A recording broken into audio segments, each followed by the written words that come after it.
question 253, meeting rooms 2. So we are given an array of meeting time intervals, where intervals at I is equal to start of the interval and end of interval, and our goal is to return minimum number of conference rooms required.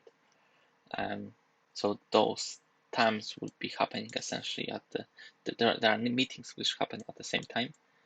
Let's say we have those two meetings and they overlap, they happen at the same time, not totally at the same time, but in some parts at the same time. And now our goal is to be able to cover all the meetings by having enough meeting rooms.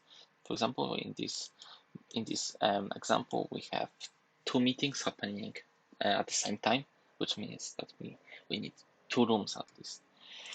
And how can we actually do it?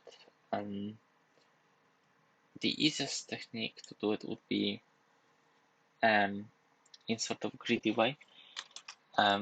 So let's imagine we have so that's our input, and now the first number in each array is a starting number. So let's imagine that we would have another array of starting numbers. So let's say we just transform that array into starts. Let's say, and starts will be 0, 5, and 15. And they are not necessarily sorted, which we can see from example 2. So in a moment we're gonna see that actually it would be good also to sort them. And then we let's say we would have also another array for ends. Also, it would be good if it was sorted, because sorting gives us a certain ability.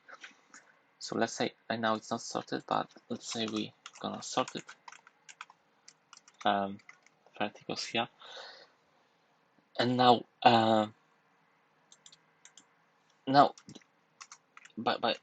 if we sort them, and now let's have a pointers pointing to the starting of each of those arrays which we created, and now we can see that right now we are at starting point which has time of 0, and time of when that meeting ends is 10. Okay, which means that meeting just started. If it was the other way around, that means that meeting which we're currently on ended up.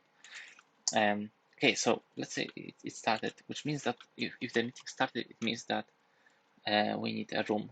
We need a meeting room. So let's say we're gonna have a variable where we keep how many concurrent meetings we have currently. Current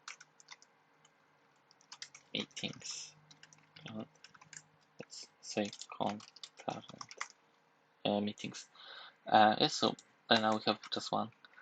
Okay, and yeah, so let's go forward. If that's small, okay, then we have 5, and on ends array, on ending time array, we still point to 10, which means that we started some new meeting. We haven't ended up the meeting which was before, which means that there are going to be 2 meetings happening in the background. Okay, and then let's go forward to next start. Okay, it's 15. Okay, and ending time is actually smaller than that starting time, which means that some meeting just ended up. Yeah, so then we can come back to one meeting and we can move that array. We can move that pointer forward. Okay, and then we go again forward, which we another time we should exit. from the loop. And actually we're gonna have answer at this point already. So we need to return the maximum. We need to return minimum number of conference rooms, which essentially is a maximum concurrent meetings happening at a certain point. And that was 2. Yeah. So actually, in the code we're going to have a separate variable called max, and the max will be 2. Yeah. So if we get some concurrent meetings happening, so we got, because we're gonna need to keep track of the current state, and but we also want, what we want to output is the maximum concurrent meetings. So that's why we're gonna need in the code, we can need actually 2 variables, one holding maximum and the other holding the state of the amount of current concurrent meeting happening. And yeah, essentially that's it. That's the thing which we need to do. So yeah, the easiest way to solve that problem is to essentially create 2 separate arrays with starts and ends, and then with 2 pointers we can iterate over them. Whenever we see that starting time is earlier than finish time, it means that a new meeting starts. Whenever ending time is smaller than starting time, it means that some meeting just ended up. So we got back a meeting room, and then we're gonna decrease the amount of concurrent meetings, and we just need to keep track of what's the maximum. Yeah, so let's code it up. Okay, so let's have starts array.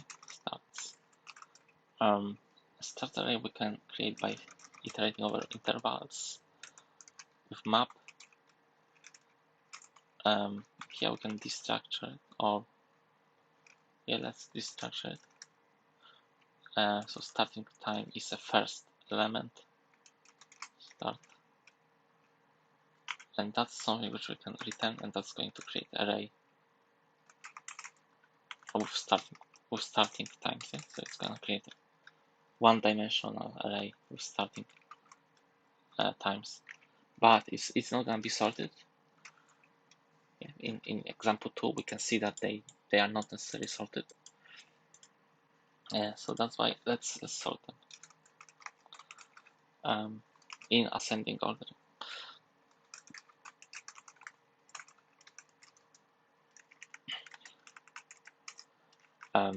Okay, and we're gonna do the same for ends.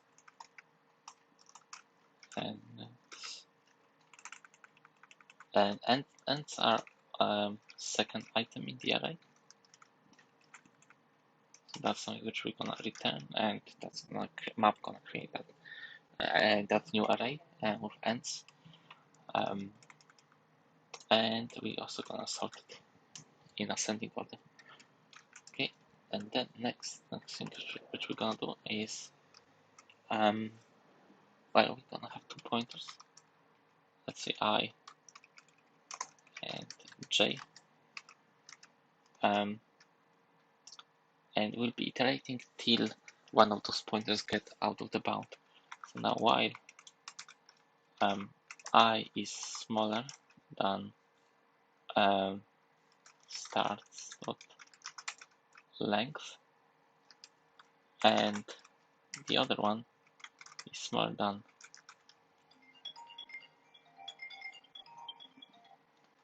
ends dot length.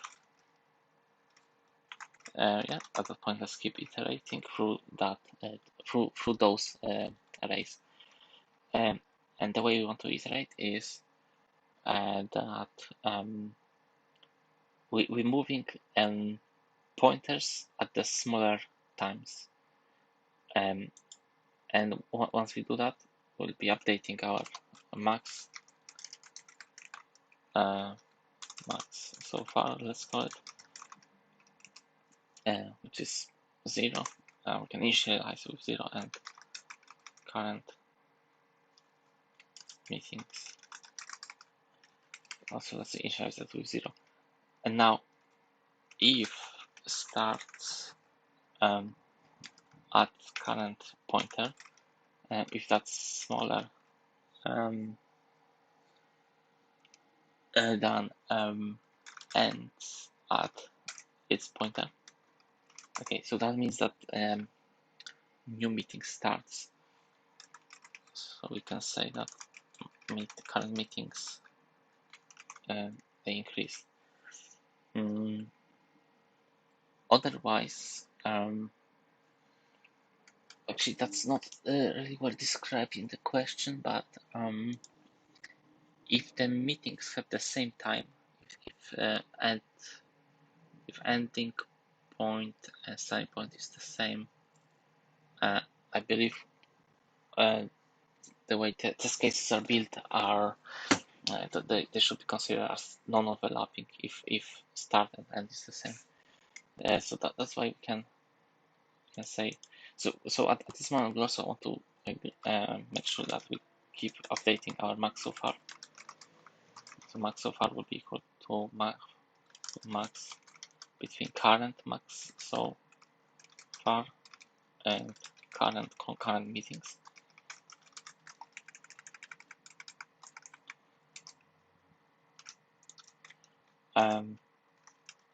Okay, and then we can just like continue. Because I want to avoid else statement. Otherwise, will be decreasing. Otherwise, it means that some meeting ended up, so we'll be decreasing current meetings, and we'll be moving our ending pointer. We'll move that forward, and we'll be increasing also when if start the time is smaller, so meeting started. So then on next iteration we'll go to next meeting, and then at the end we'll be returning our max so far. So let's see if that's working. Okay, it's working for those cases. Let's submit it. Yeah, it looks like it worked. So as I mentioned, I wasn't that sure about the situation when starting and ending is the same. But actually, yeah, if they're the same, we can consider that some meeting ended up. Okay, so we can just move our J pointer and decrease the meeting. Yeah? So meeting ended up, and we don't need to have additional concurrent meeting room. And that'll be it. Yeah? So the time and space complexity. Time complexity will be affected largely by the sorting, which is n log n. And then we have just a linear operation while looping through those arrays. So that's why we can say that time complexity will be O of n log n time where n is the number of timestamps in that array, and is the number of timestamps. And when it comes to space, it will be largely affected by those two new arrays which we create, which is essentially O of n space where n is number of timestamps. So for each particular timestamp, we're going to need a space, additional space. And yeah, that will be it. Thank you guys.